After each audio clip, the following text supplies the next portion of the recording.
बहुत नरम है ते इंज जिवें सोफा नहीं हुंदा जी जी मास्टर फोम। हाँ जी बड़ी नरम हुई पई है दुकान पई ਅਸੀਂ ਦੇਖ ਰਹੇ ਹਾਂ ਮਾਸ਼ਾਅੱਲਾ ਪੈਰ ਸਾਡਾ 2 ਫੁੱਟ ਅੰਦਰ ਜਾ ਰਿਹਾ ਜ਼ਮੀਨ ਇੰਨੀ ਨਰਮ ਹੋਈ ਪਈ ਹੈ ਮਾਸ਼ਾਅੱਲਾ ਇਹ ਤੁਸੀਂ ਜੜਾਂ ਦੇਖ ਰਹੇ ਹੋ ਜੀ ਜੀ ਇਹ ਪੌਦਾ ਹੈ ਹਾਂਜੀ ਹਾਂਜੀ ਇਹ ਇਹਦੀ ਜੜ ਹੈ ਇਹ ਮਾਸ਼ਾਅੱਲਾ 1 ਫੁੱਟ ਦਾ ਵਿੱਚ ਗੈਪ ਹੈ ਪੌਦੇ ਦਾ ਤੇ ਜੜ ਦਾ ਪੂਰੀ 1 ਫੁੱਟ ਜੜ ਹੈ ਔਰ ਇਸ ਟਾਈਮ ਇਹਦੀ ਜ਼ਮੀਨ ਬਿਲਕੁਲ ਠੰਡੀ ਹੈ ਔਰ ਪੌਦੇ ਦੇ ਟਿਲਰ ਚੈੱਕ ਕਰੋ ਤੁਸੀਂ ਔਰ ਮਾਸ਼ਾਅੱਲਾ ਇਹ ਫੁੱਟ ਬਹੁਤ ਜ਼ਿਆਦਾ ਕਰ ਰਿਹਾ ਹੈ।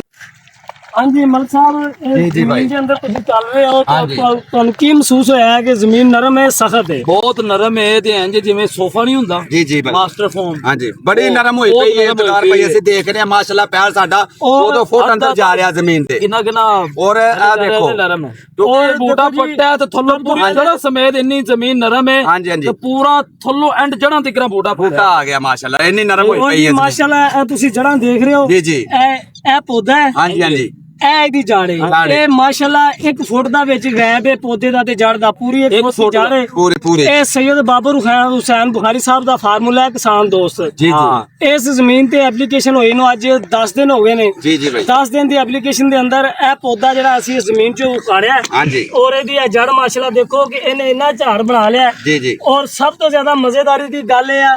ਕਿ ਇਹਦੇ ਸਾਹਮਣੇ ਜਿਹੜੀ ਆ ਫਸਲ ਖੜੀ ਹੈ ਇਹ ਫਸਲ ਜੀ ਔਰ ਇਹ ਫਸਲ ਜੀ ਇਹ ਦੋਨੋਂ ਫਸਲਾਂ ਇੱਕ ਦਿਨ ਲੱਗੀਆਂ ਨੇ ਉਹਦੇ ਤੇ ਕਿਸਾਨ ਦੋਸਤ ਫਾਰਮੂਲਾ ਅਪਲਾਈ ਨਹੀਂ ਹੋਇਆ ਜੀ ਇਹਦੇ ਤੇ ਕਿਸਾਨ ਦੋਸਤ ਫਾਰਮੂਲਾ ਅਪਲਾਈ ਹੋਇਆ ਜੀ ਔਰ ਇਸ ਟਾਈਮ ਇਹਦੀ ਜ਼ਮੀਨ ਬਿਲਕੁਲ ਠੰਡੀ ਹੈ ਔਰ ਪੌਦੇ ਦੇ ਟਿਲਰ ਚੈੱਕ ਕਰੋ ਤੁਸੀਂ ਔਰ ਮਾਸ਼ਾਅੱਲਾ ਇਹ ਫੋਟ ਬਹੁਤ ਜ਼ਿਆਦਾ ਕਰ ਰਿਹਾ ਹੈ ਇੰਜੀ ਗੱਲ ਹੈ ਮਾਸ਼ਾਅੱਲਾ ਇਹ ਸੈਯਦ ਬਾਬਰ ਹੁਸੈਨ ਬੁਖਾਰੀ ਸਾਹਿਬ ਦੀ 25 ਸਾਲ ਦੀ ਮਿਹਨਤ ਔਰ ਇੱਕ ਕਿਸਾਨਾਂ ਦੀ ਹਮਦਰਦੀ ਵਾਸਤੇ ਜੋ ਇਹਨਾਂ ਨੇ ਕਿਸਾਨ ਦੋਸਤ ਫਾਰਮੂਲਾ ਤਿਆਰ ਕੀਤਾ ਹੈ ਮਾਸ਼ਾਅੱਲਾ ਉਹਦੇ ਐਸੇ ਰਿਜ਼ਲਟ ਨੇ ਕਿ ਇਹਨੇ ਜ਼ਿਮੀਂਦਾਰਾਂ ਦੀ ਸੋਚ ਬੰਦ ਕਰ ਦਿੱਤੀ ਹੈ ਕੋਈ ਸ਼ੱਕ ਨਹੀਂ ਔਰ ਅਗਰ ਕੋਈ ਕੰਪਨੀ ऐसा फार्मूला किसी को है तो लेके आए और जड़ देखो जिस तरह कमाद की थले जड़ होंदी है ना उसको भी ज्यादा जड़ है। दूसरी चीज ਅੱਜ ਮੈਂ ਸਾਰੇ ਕਾਸ਼ਤਕਾਰਾਂ ਨੂੰ ਪਿੱਟ ਕੇ ਕਹਿ ਰਿਹਾ ਕਿ ਕਿਸਾਨ ਦੋਸਤ ਫਾਰਮੂਲੇ ਤੇ ਆ ਜਾਓ ਕਿਸਾਨ ਦੋਸਤ ਫਾਰਮੂਲੇ ਤੇ ਆ ਜਾਓ ਕੋਈ ਇਹ ਸੋਚ ਰਹੇ ਨੇ ਅਜੇ ਵੀ ਲੋग सोच रहे ਨੇ कल इंशाल्लाह ऐसा वक्त आना है कि इन्होंने पीछे दौड़ना है किसान दोस्त फार्मूले दे सैयद बाबर बुखारी साहब दे और इन्होंने मौका नहीं मिलना मिलने वास्ते भी हुण इसे तरह मलिक साहब तुसी ये पौधा इथों पट्टिया है ये किस तरह पट्टिया गया तुसी दसो जरा पता भी नहीं लगा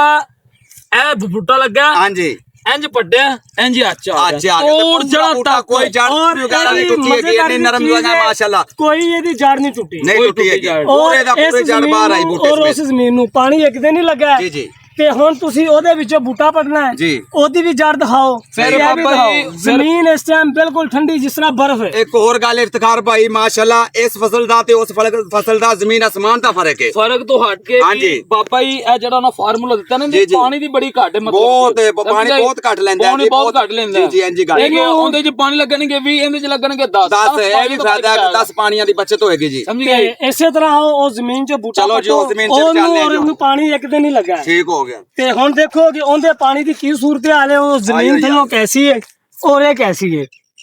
ये चीज़ा बार बार मैं अपने काश्तकारां नूं कह रहा कि खुदारा एक दफा आजमा लो कल नूं इन्हां लोगों ने कहना सानू किसान दोस्त फार्मूला दिओ ਤੇ ਕੱਲ ਨੂੰ ਇਹ ਪਿੱਛੇ ਰਹਿ ਜਾਣਗੇ ਜਿਹੜਾ ਰਜਿਸਟ੍ਰੇਸ਼ਨ ਨਹੀਂ ਕਰਾਇਆ ਬੂਟਾ ਪੱਟਿਆ ਗਿਆ ਜੀ ਬੂਟਾ ਪੱਟਿਆ ਗਿਆ ਜੀ ਸਾਰਾ ਉੱਤੋਂ ਪਟੀਚਾ ਸਾਰਾ ਜੜਾਂ ਵੀ ਪੱਟੀ ਗਈਆਂ ਨੇ ਇੱਧਰ ਵੇਖ ਲੋ ਇਹਦਾ ਦਿੰਦਾ ਜ਼ਮੀਨ ਅਸਮਾਨ ਦਾ ਫਰਕ ਆ ਤੁਹਾਡੇ ਸਾਹਮਣੇ ਆ ਠੀਕ ਹੈ ਹੁਣ ਇਹਦੇ ਥੱਲੇ ਕੋਈ ਜੜ ਨਹੀਂ ਹੈ ਨਹੀਂ ਹੈ ਠੀਕ ਹੈ ਔਰ ਇਹਦੀ ਆ ਜੜ ਦੇਖੋ ਹਾਂਜੀ ਇਹ ਨਜ਼ਰ ਆ ਰਹੀ ਹੈ ਇਹਦੇ ਜੇ ਫਾਰਮੂਲਾ ਇਸਤੇਮਾਲ ਹੋਇਆ ਤੇ ਬਿਨਾ ਫਾਰਮੂਲੇ ਤੋਂ ਤੁਹਾਡੇ ਸਾਹਮਣੇ ਰਿਜ਼ਲਟ ਵੇਖ ਲਓ ਤੇ ਮਾਸ਼ਾਅੱਲਾ ਸਾਹਿਬ ਇੱਕ ਦਿਨ ਦੀ ਫਸਲ ਹੈ ਇੱਕ ਦਿਨ ਦੀ ਫਸਲ ਹੈ ਚੈੱਕ ਕਰ ਲਓ ਜ਼ਮੀਨ ਅਸਮਾਨ ਦਾ ਫਰਕ ਹੈ ਇਹ ਲੱਗ ਰਹੀ ਜਿਵੇਂ 2 ਮਹੀਨੇ ਦੀ ਇਹ ਲੱਗ ਰਹੀ ਜਿਵੇਂ 1.5 ਮਹੀਨੇ ਦੀ 1.5 ਮਹੀਨੇ ਦੀ ਤੇ ਉਹ ਵੱਡੀ ਲੱਗ ਰਹੀ ਤੇ ਉਹ ਛੋਟੀ ਲੱਗ ਰਹੀ ਬਿਲਕੁਲ ਇਹਦਾ ਮਾਸ਼ਾਅੱਲਾ ਝਾੜ ਚੈੱਕ ਕਰ ਲਓ ਤੁਸੀਂ ਔਰ ਇਹਦਾ ਨਜ਼ਰ ਆ ਰਿਹਾ ਸਾਨੂੰ ਇਫਤਖਾਰ ਭਾਈ ਔਰ ਇਹ ਦੋਨੋਂ ਫਸਲਾਂ ਇੱਕ ਹੀ ਦਿਨ ਲੱਗੀਆਂ ਨੇ ਇੱਕ ਹੀ ਦਿਨ ਕਾਸ਼ਤ ਹੋਈਆਂ ਇਹ ਕੋਈ ਕਹਿੰਦਾ ਹੀ ਨਹੀਂ